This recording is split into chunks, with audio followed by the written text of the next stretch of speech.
So now let's get to the main event.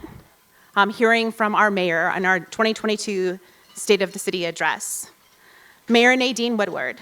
Nadine was born and raised in Washington State. She's an award-winning broadcast journalist, mother, business owner, and a proud Spokaneite.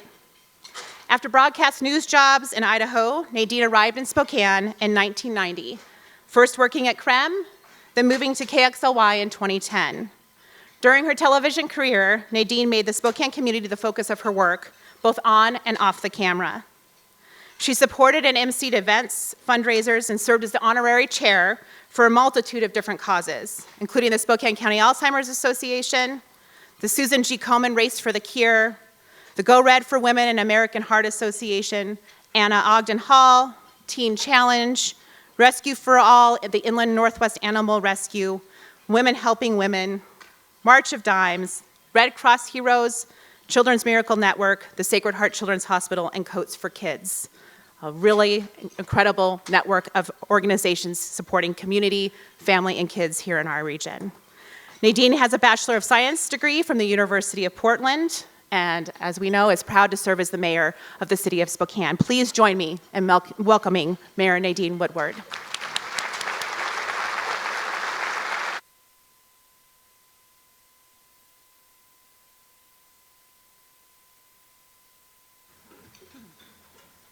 Well, hello, everybody. This is so awesome, let me just say. All of you here, we have almost 500 people here today. Do you like the purple? The purple and the gray? Purple for Spokane. I just want to thank Greater Spokane Incorporated for hosting today's event, and thank you to everybody who's joining us online. I also want to thank the City Council, who is here today with their legislative aides. I want to thank you for being here and supporting the city and supporting the mayor as well. You know, it's hard to believe that this is the first time since the first few weeks that I stepped into office that I've been able to deliver the State of the City address in person. Yeah, I mean, who would have thought? Right after that first address, man, our world turned upside down. 2 years later, we're just now getting back to normal. Let me just tell you something real quickly. The one question I get more than anything else. Mayor, I bet if you knew you were going to walk into a global health pandemic right after you took office, you never would have run. And I said, well, it's a good question, but there's a reason we can't look into that crystal ball and know what's coming down the pike. Because some days if we did, we wouldn't want to get out of bed. I always tell people it is what it is. We get to work. I have a great team. I don't have to do this for myself. And I still get to lead the best city in the United States of America, even through a health pandemic. So I'm the lucky one. I will say, too, if anything good has come from the last 2 years, it's been our increased ability to stay connected, share information, and collaborate in many innovative ways. Innovation, I think, is second nature to the people of Spokane. And I applaud each and every one of you for your resiliency and your courage that you continue to show as change continues to occur. In the time that I have served as your mayor, our focus has been on public safety, homelessness, economic development, and housing.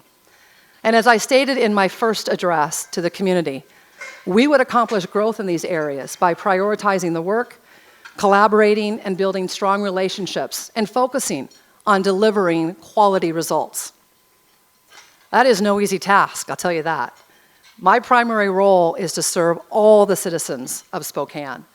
We've invested a great deal of time building those relationships and establishing trust in the name of collaboration. And if there's one thing I want you to take away from today's event, it's about collaboration. That is the predominant theme. Listening to learn, learning to grow, growing to build. Building from unique perspective for collaboration from a foundation of strength. This is how we will succeed. You know, much has been written and discussed on the topic of collaboration, and an African proverb, I think, sums it up pretty darn well.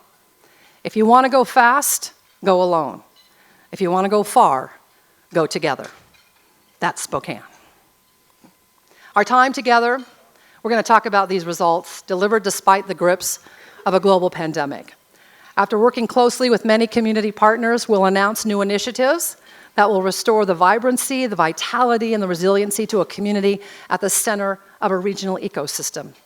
And we'll set an expectation of laser focus on long-term outcomes that build trust with the public and are based on working together rather than through individual exchanges and disruptive public pressure.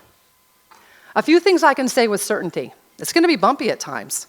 It's going to be frustrating for all of us as we try to fit all of that collective wisdom together. But we'll learn and we'll grow together because, as Harry Truman famously said, it's amazing what you can accomplish if you don't care who gets the credit. Over the past several months, the city as an organization has refocused on the alignment of its core deliverables to our community.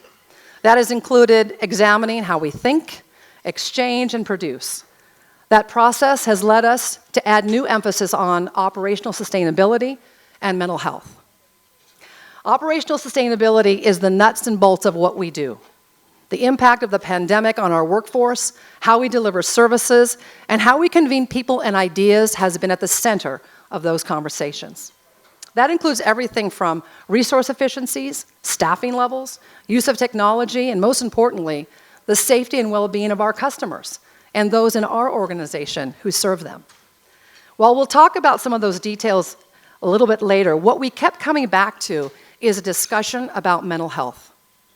Our ability to manage as individuals, organizations, and as a community, the stress, the disruption, anxiety, and pressures that have come with COVID has really become a second pandemic. Mental health is not a subject of expertise for a city organization. Although we too have been impacted like everyone else, struggling to adapt to constant change, to do more with less, and to lead through a lot of unknowns. So we set out to listen and learn. We talked to experts. You know what they told us? Two things. Mayor, you have the ability to convene, and mental health is a really big topic. So pick a focus area and do it well. My mental health task force includes advocacy, community, education, healthcare, and youth representatives. Congresswoman Kathy McMorris-Rogers and State Representative Marcus Riccelli have joined me as honorary co-conveners to give us connectivity to local, state, and federal government resources. Our focus, though, is on youth because of a comment made at a roundtable discussion I was part of at Stevens Elementary School. Jeremy Shea, the president of the Spokane Education Association, told the group, "We will spend years undoing the mental health impact of the pandemic on our youth." Man, I'm telling you, that statement stuck with me, and I knew we had to do something. This was a chance to make an upstream impact for the next generation of our leaders. Mental health is the underlying foundation of everything we do. So it will be a common theme as we talk about public safety, housing, economic development, and homelessness.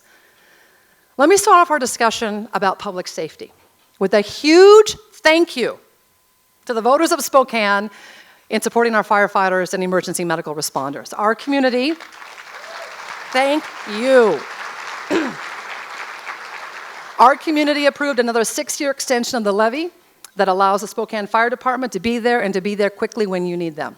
So on behalf of Fire Chief Brian Schaefer, Spokane Firefighters Union President Randy Marler, and the entire Spokane Fire Department, thank you to the voters for your support. I'm telling you, these men and women, they do such an incredible job keeping our community safe. So again, I just want to say thank you.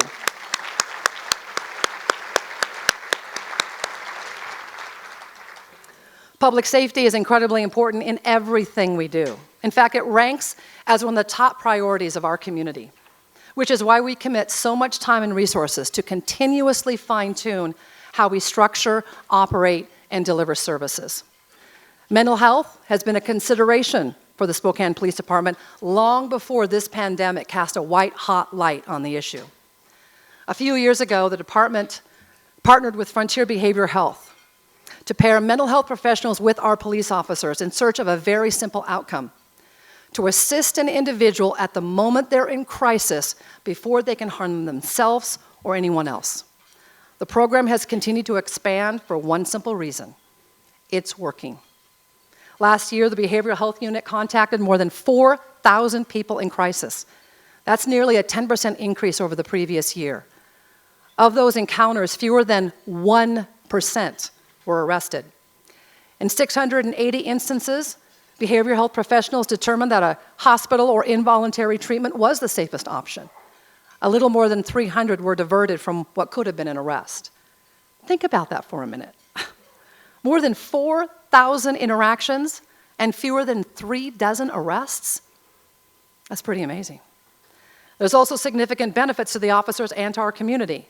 It diverted more than 4,500 calls from patrol and freed up those officers to respond to other needs.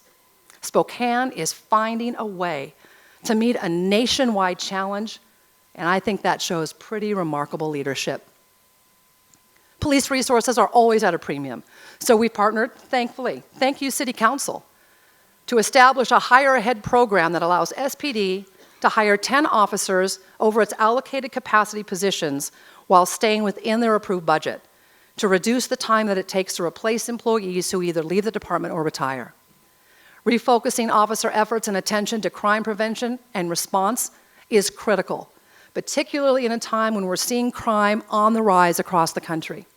Spokane is no different, and it's a trend our officers are working hard to turn around. It'll take an effort that requires collaboration of our community, lawmakers, the judicial system, to hold offenders accountable for their actions while promoting rehabilitation through that process. That includes using arrest and conviction data to keep the community safe, while the prolific defenders have their day in court. Much of the, that's important. That one deserves a big applause. Seriously, we're working on that. Much of the crime in Spokane is tied to the drug epidemic plaguing our community. It's a problem, a big one. Spokane is a regional hub for the distribution of narcotics, and the latest drug gripping our community is fentanyl, a powerful opioid with devastating effects even after a single use. Increases in property and violent crimes can be traced straight to the prevalence of this easily accessible drug. It's why we've partnered with the U.S. Drug Enforcement Administration, the U.S. Attorney's Office, Spokane Police Department, Spokane County Sheriff's Office, and a community awareness group called SAFE on Operation Engage to fight the spread of fentanyl and its devastating ripple effects. This effort will focus on education prevention and enforcement to reduce fentanyl from our streets. We've also formed a Spokane Police Department Violent Crime Task Force to go after the most egregious repeat offenders who continue to put our community at risk. The task force is built on philosophies and successes of other specialty teams that the SPD has put together before. And we're looking at approaches other cities have taken to quality of life crimes by packaging misdemeanor crimes into felony charges for those responsible for dozens and dozens of offenses. These creative approaches are needed. Our landscape has changed over the last 2 years because of pandemic and legislative impacts. Social distancing, shutdowns, and employees working remotely have resulted in fewer people in spaces with fewer eyes to deter crimes of opportunity. Legislative changes 2 years ago impacted how our officers respond to complaints of criminal activity. One of those laws requires officers to refer people caught possessing drugs to substance abuse treatment twice before they can be charged. And it continues to be a mandate without the promised funding to provide those treatment services. Word on the street is, police are not coming for certain crimes. The police chief and I testified during this last legislative session to restore some of those tools to allow officers to detain individuals for questioning, a step toward accountability and deterrence. Officers are now retraining how they respond to calls for service. And the community, you are so appreciative of the extra effort our officers go to. Many of you even taking the time to say thank you while acknowledging the challenges our men and women in blue face every single day. The Spokane Police Department is committed to providing excellence in policing, enhancing the safety and security of individuals, and building partnerships to better the lives of our community as a whole. we serve every member of our community with professionalism, integrity, and compassion, so that with every interaction, we continue to build trust, preserve safety, and model ethical policing. Those words are memorialized in the department's mission and vision statements.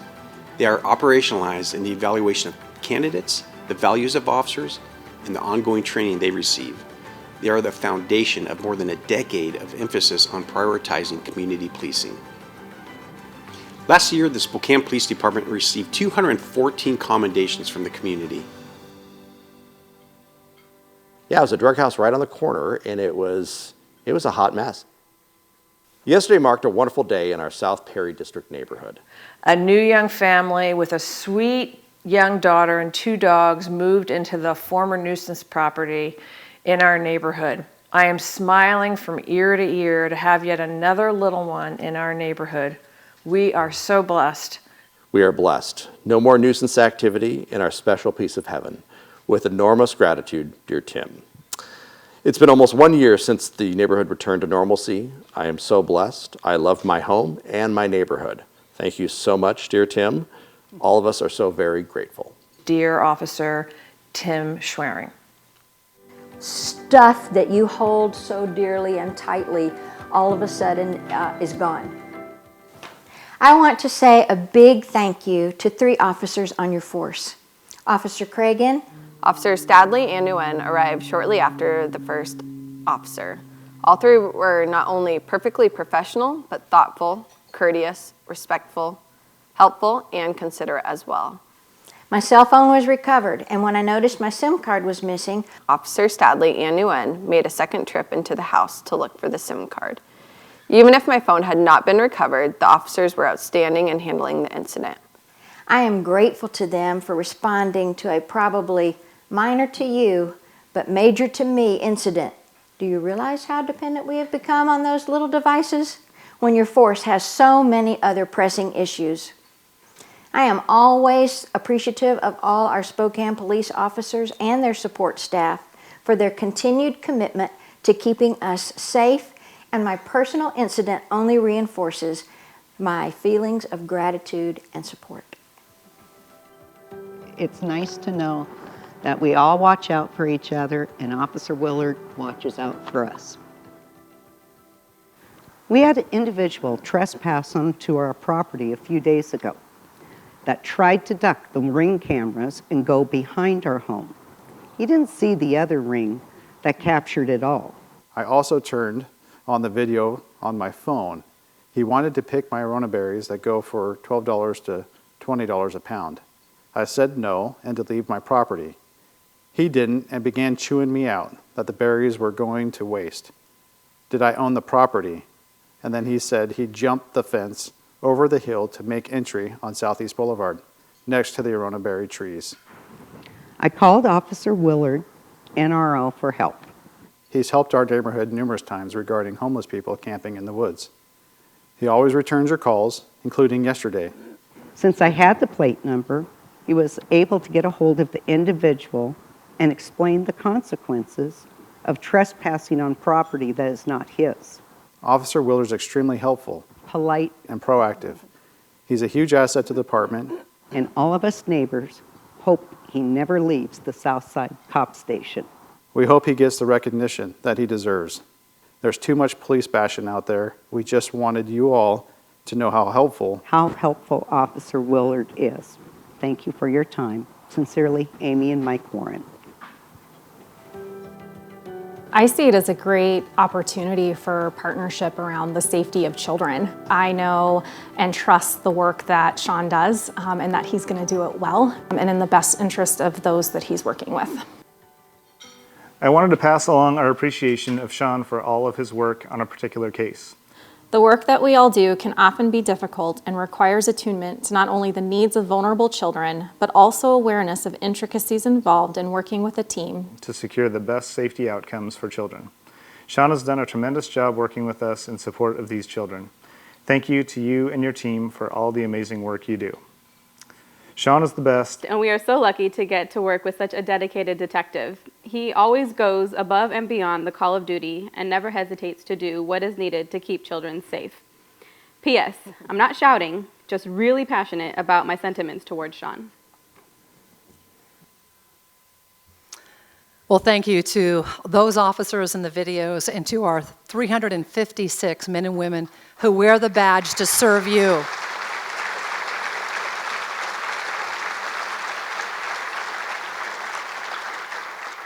Please pray for their protection. The fire department is also making a major public health and safety impact.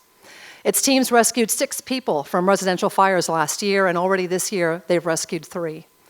Another 100 people suffering from sudden cardiac arrest were resuscitated by paramedics. More than 1,000 people are alive today because of the department's expanded medical partnership to improve clinical care for pediatric, stroke, cardiac, and sepsis emergencies. The city is once again considering a regional emergency dispatch approach that would deliver the kind of services that the community deserves and would save the city money. We've also formally partnered with the Regional Emergency Management System to more proactively coordinate responses to disasters with other cities, towns, and unincorporated areas of Spokane County.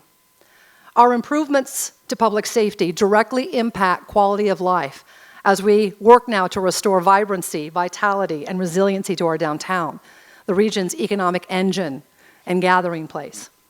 The pandemic has taken its toll on urban centers all across the country. Revitalizing our downtown will take a partnership of government, the private sector, and nonprofits to reactivate the urban center. The city has taken some important steps, including hiring a new director of community and economic development, a division that I created to meet the challenges of this pandemic and to focus on our neighborhood business districts. A new planning director is working with neighborhoods to advance livability needs while maintaining the unique character of Spokane's blocks. Additional cleanup crews will be able to remove graffiti, litter, and camps more quickly, and will soon finally go to a 7-day-a-week operation. New secure trash cans have been added downtown, too, to keep garbage from returning to the sidewalks and streets. And get this, extra effort has been given to put a spit shine, as my city administrator likes to say it, Johnny Perkins. Thank you, Johnny. On our city ahead of some iconic community events that are returning for the first time in 2 years. And of course, the visits by Paul McCartney, who is kicking off his Got Back tour tomorrow night right here in Spokane. Who's going? Yeah, that's pretty exciting. And then Bob Dylan, who recently announced he'll launch his Rough and Rowdy Ways tour on Memorial Day weekend here in Spokane, too. Our emphasis, though, on cleanup has been ongoing for some time. Last month alone, wait until you hear this. Last month alone, our city crews had a major cleanup emphasis. They collected 110,000 pounds of litter citywide.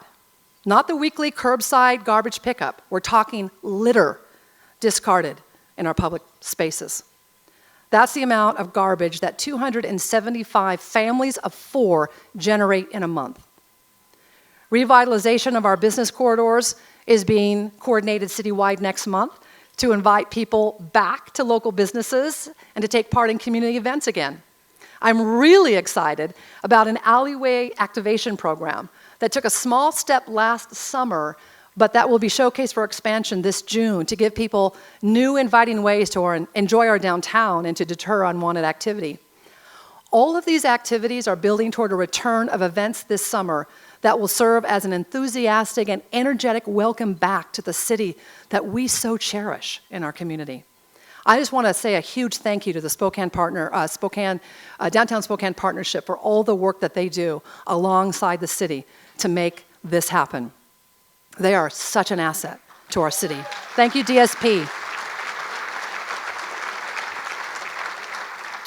New and remodeled Spokane Library branches, each accomplished through partnerships with schools or parks, have opened in the Northeast, the Northwest, and the South over the past couple of years.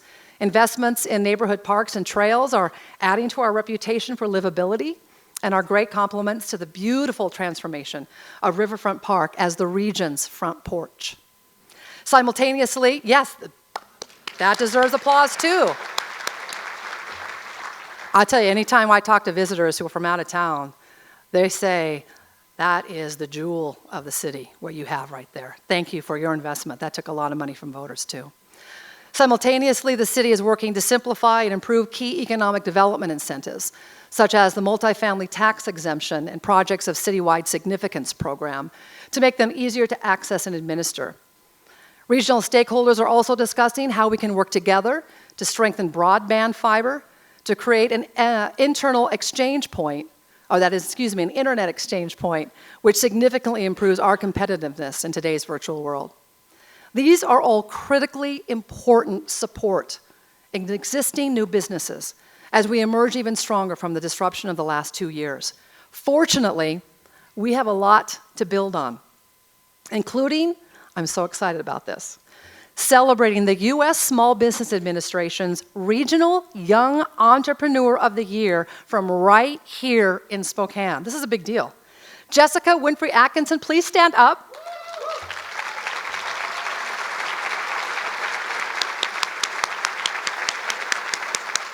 So excited for you. Of course, she owns Sweet Frosting's Blissful Bake Shop.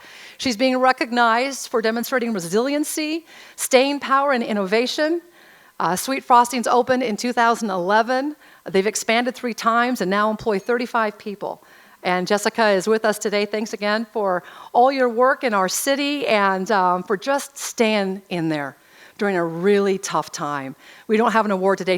Your award's coming later, and I get to deliver it to you, so I'm really, really excited about that. One more applause for Jessica. You guys were so nice you applauded earlier.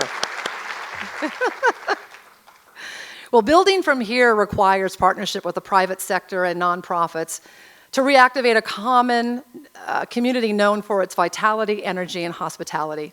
So we're calling on all of you, downtown businesses, bring back your employees into the office to increase the foot traffic and eyes that we need on the street.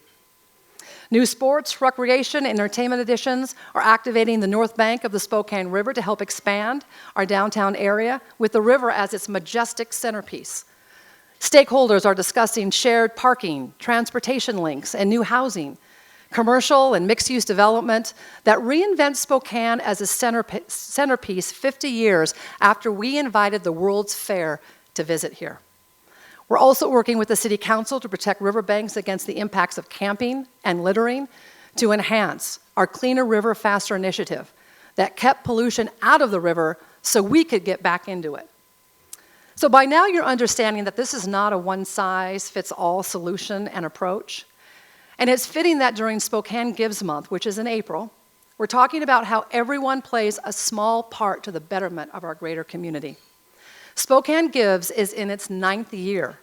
It's seen 100,000 volunteers give more than 440 hours of volunteer service, a $10 million impact to our community.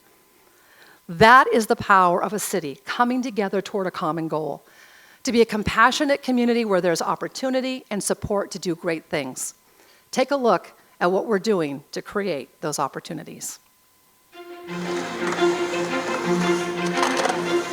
During 2021, we saw major improvements completed in Riverfront Park. We improved your access to the Spokane River Gorge. Yay! Welcome to the new Shaw and Hilliard Library.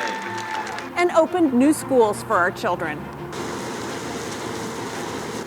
Even during the pandemic, crews from the Public Works Division lived up to their namesake and kept on working.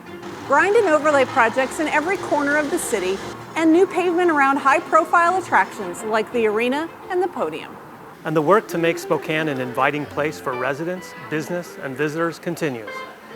Here on North River Drive, the city is funding new construction, laying down sidewalks to link pedestrians with the Ice Age Park, Hoop Fest courts, and all that Riverfront Park and the North Bank has to offer. For every $1 million in public construction investment, typically supports 10 to 20 good-paying jobs in our community. And that's a really important part of this, more people working.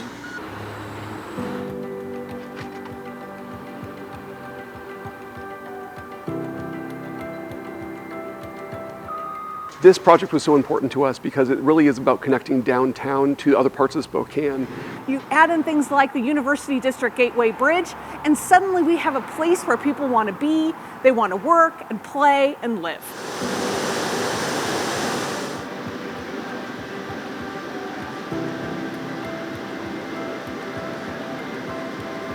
Formerly, we would be putting out about 75 pounds of phosphorus a day into the river, and at this point, we're probably putting out 2 to 3 pounds. Spokane has some of the most advanced water treatment in the entire country.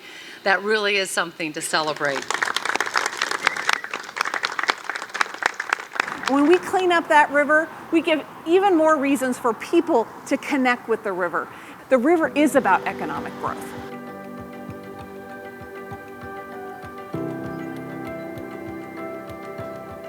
And since the beginning of COVID to January of 2022, Spokane had the second highest growth in job postings in Indeed of any cities in the country. Yeah, we're continuing to see developer interest in Spokane from outside the region, which is very helpful. People want to come to Spokane.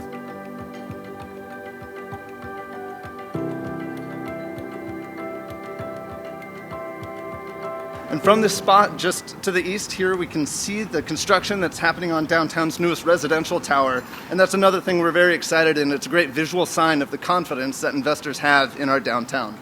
And this is merely the start of what we hope to experience in investments into Riverside Avenue. In the future, downtown will not just be the place you drive through, but the place you drive to, creating a walkable space featuring a mix of commerce, commercial activity, and a fostering of locally owned businesses. Cut! Congratulations! Yay!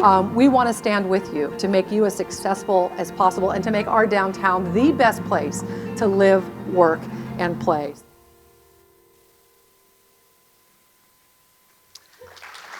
Pretty exciting, all that's going on right now. Many of you are the job creators, employers, and the ones who connect individual skills to the needs right here in Spokane. And now more than any time in recent memory, those connections are critical as we work together to overcome labor shortages that threaten our progress.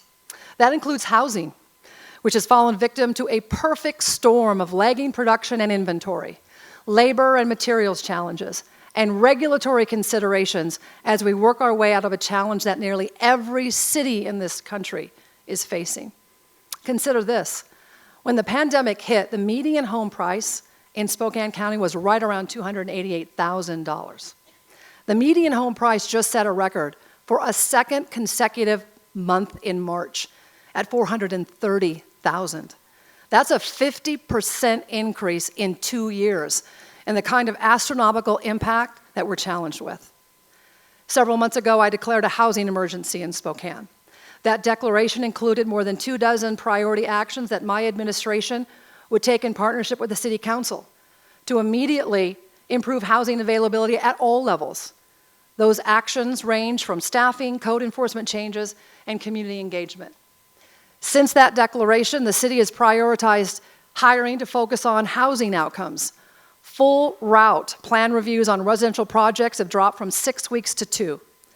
Consultants are now supporting staff to accommodate record volumes of development and building activity much more quickly.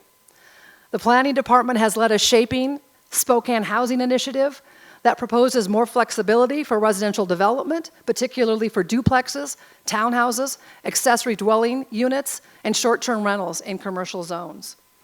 The initiative also streamlines permitting for subdivision updates, and it adds more housing types, densities, and zones, and increases affordability and low-income home construction by faith institutions. All of that is to sustain and grow the momentum in the residential and overall construction markets. Last year, for the second year in a row, the city recorded a 23-year high for both residential and total construction valuation. Single-family permits exceeded the yearly average for the first time since 2018, with the majority of inventory in the $200,000 to $400,000 range. Growth in multifamily units was even more pronounced. The city had the biggest year since at least 2005, and more than doubled the annual average for apartments and other multi-unit residential. That is incredible. In fact, multifamily housing, along with investments in public and higher education and manufacturing, accounted for the largest projects last year. Here's the impact that work is having on our community.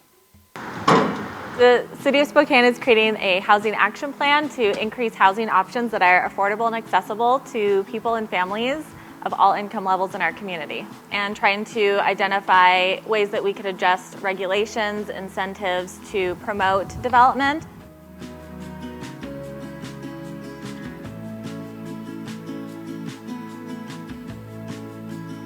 So the Housing Action Plan was adopted last summer.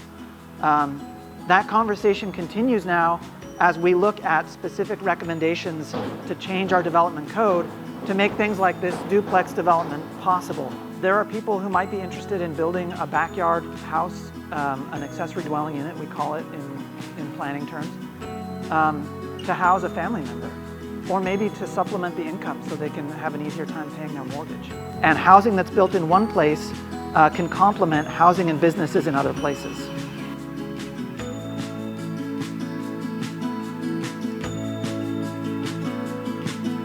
You know, in Spokane, we need housing, but we especially need workforce housing.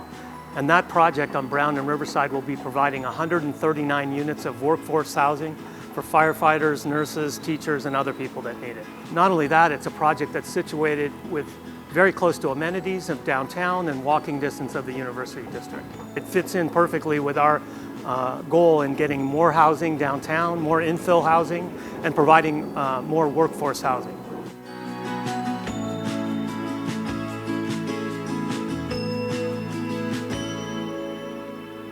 What time do you want?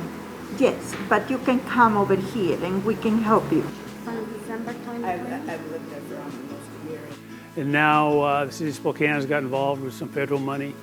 And in the last month, we've gotten a couple of tenants caught up, and we've got 4 or 5 that have since applied. And so hopefully the money holds up and they can also get taken care of.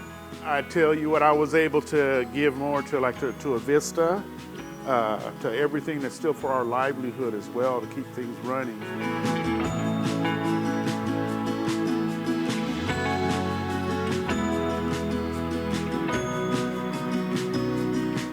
If you're replacing your deck, you will need to get a permit, and you can do that online if you'd like. Here at Development Services Center, we really wanted to find a way to continue the progress of building while we were all stuck at home. We didn't want to be the roadblock. And so we moved to online permitting to streamline the process and really make it easier for people to get their permitting needs met.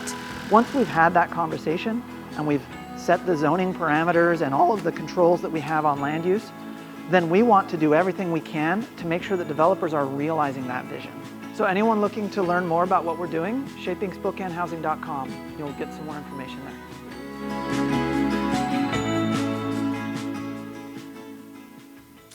Well, we still have a lot to do, and we're very encouraged by some of the early progress. Housing is still a topic of conversation everywhere, especially among those who are trying to enter the market as renters or to buy a home for the very first time.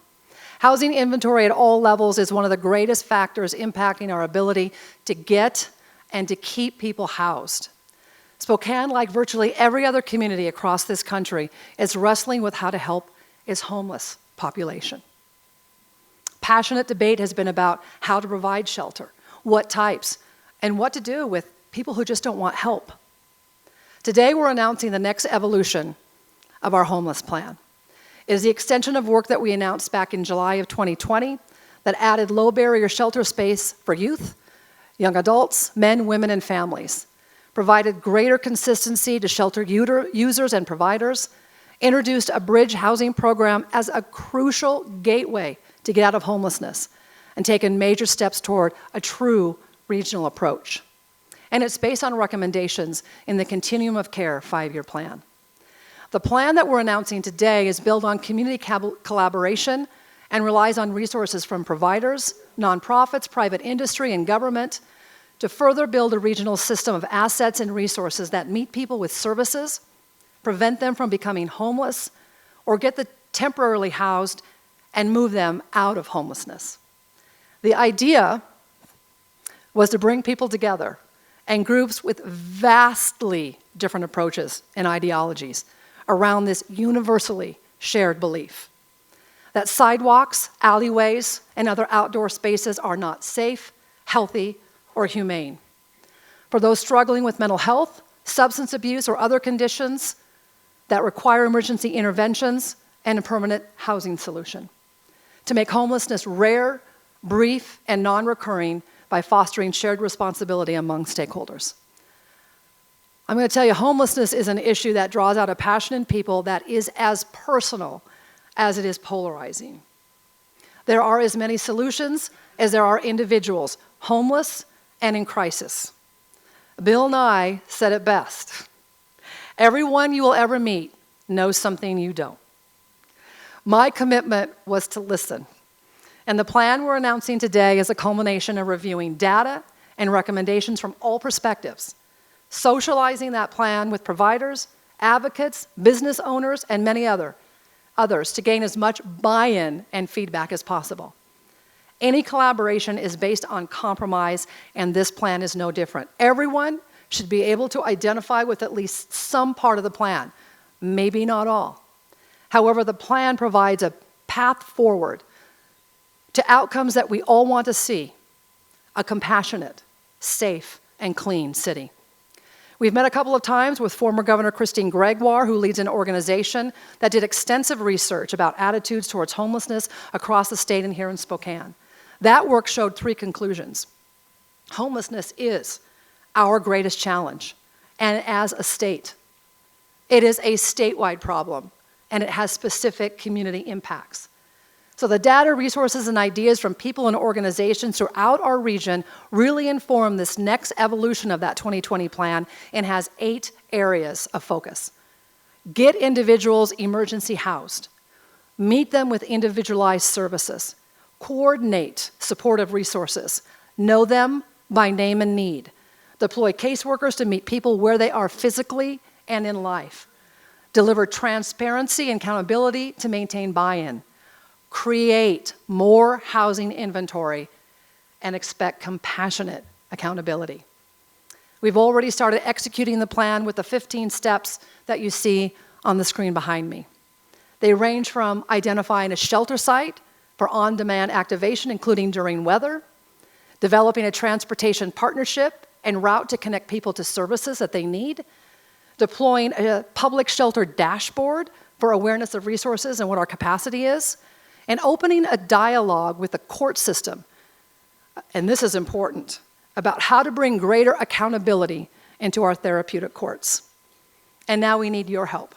We need you to identify where you can most be effective in moving us forward as a community toward one goal of getting people off the streets, off the sidewalks, and out of fields, and into safe places so that they can sleep out of the elements. Let me be very clear about one thing. This plan is a chapter. It is not the end of the book. The strategies and execution are building blocks toward the next evolution. Many open questions remain about where and how we add services, how we better partner with the court system to achieve greater accountability in the service connections that we are making with people, and how we do a better job of getting upstream to make those service connections before it becomes a crisis in someone's life. So a shout out here, and it's a big one.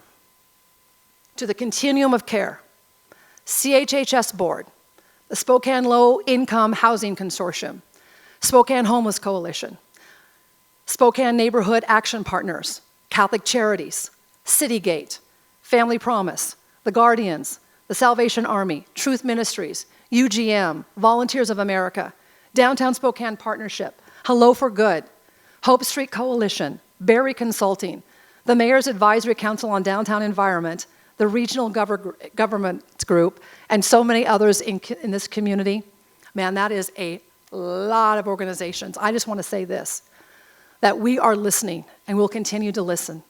This plan is not perfect, but it's a best compromise, and compromise is not a dirty word. If you take one thing, I want you to know this. We are in the business of delivering people outcomes, plain and simple. No other agendas, no other motivations. And this is why we do what we do.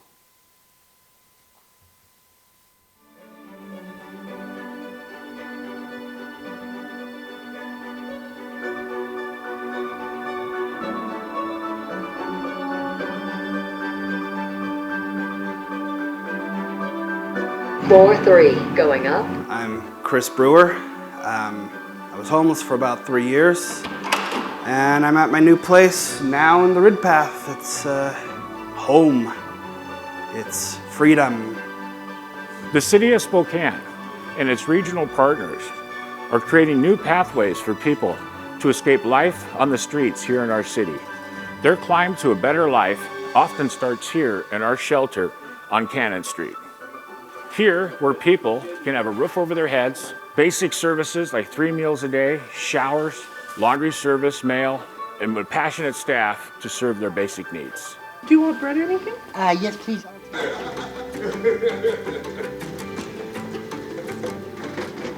And when people are ready to take the next step, our new Bridge Housing program is providing guests a safe place to stay while they concentrate on finding jobs and their sobriety. Well, I do like to go to rehab during the daytime when I'm not working. And if I'm not doing that, then I'm looking at videos, watching welding videos, trying to learn more about welding. John is one of the many success stories here at The Way Out because we've been able to bring all of the services that the folks identified as needing under one roof. It's clean, it's stable, it's safe, you can leave your stuff and not worry about it being stolen. Another thing that we're doing here at the Way Out Center is helping to remove the obstacles that are keeping people in homelessness. You don't have to carry around your backpack and all your belongings on your shoulders like a ball and chain, so you can actually go out and get a job and do what you need to do to succeed.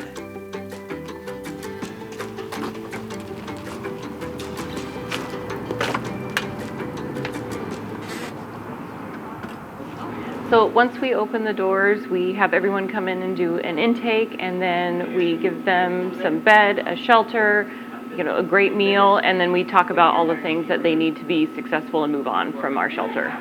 And so now that they're here, they're amongst their peers. So it's like they have somebody that's walking alongside with them, that you can go to somebody and yeah, you're facing some of the same things that I'm facing. And you know what, we can get through this together. I think that is a key, and that's what we try to do here at the Young Adult Shelter. They give me a place where I can stay safe, have my stuff at here, and then they also are helping me provide like my SSN, my ID, and my birth certificate so that I can get jobs.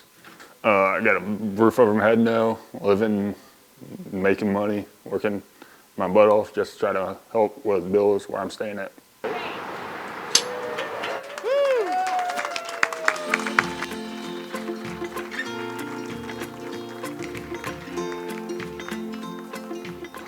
So today we get to open 60 front doors.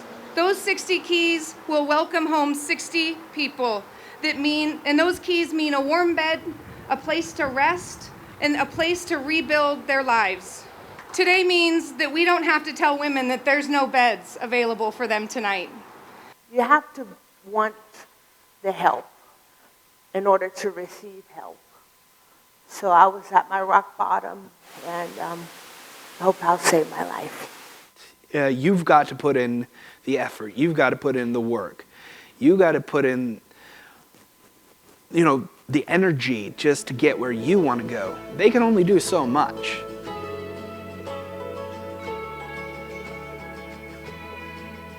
Most importantly, when people like Chris manage to exit homelessness, it creates capacity in our low barrier system here in our city so that other individuals can be invited in to receive the services that we can provide to get them on the right track.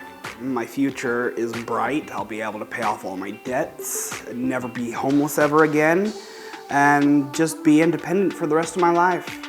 It's gonna be amazing.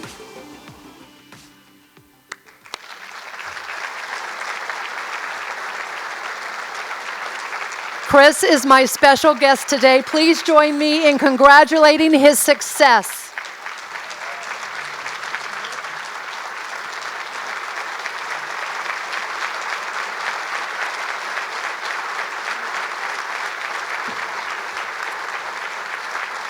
So for your new apartment, Chris, we have a little housewarming gift. It's a An artist did a watercolor of downtown, so that's for you to hang on your wall. Thank you very much. Congratulations. This is success right here. This is why we do what we do. Thank you.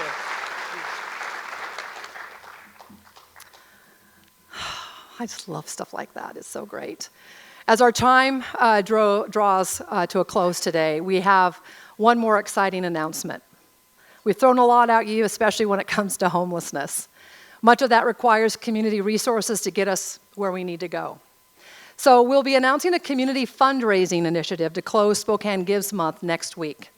It will call on each of you as individuals and as business owners, large and small, to help support the ongoing operation to help keep our city clean, vibrant, and safe. And finally, this is big. We're excited to announce that the city has formalized a partnership with Catholic Charities to pursue a new permanent shelter campus that would relocate the House of Charity out of downtown and further serve people in need in a location outside of the downtown core. The vision is to significantly, thank you. The vision is to significantly increase space for women, provide comprehensive services that will help people become more stable and move them into permanent supportive housing, and offer even greater flexibility with how we give everyone a fresh start toward making Spokane a model for how we support the individual journey. That campus will be in a different area than the drop-in shelter that we've been talking about and we're finalizing right now, outside of downtown, and actually become part of a transportation loop that's being developed to connect people to shelter and additional supportive services. There is a lot of work left to do. There always will be. And you know what? I always tell people that I'm so lucky that I have a team and a fabulous community around me, because it means that none of us has to do any of this alone. So I'm going to leave you with this thought from former high school football coach and life coach Art Williams. I'm not telling you it's going to be easy. I'm telling you it's going to be worth it. So thank you, everyone, for your time today and attention and continued partnership. I really appreciate each and every one of you. Thank you.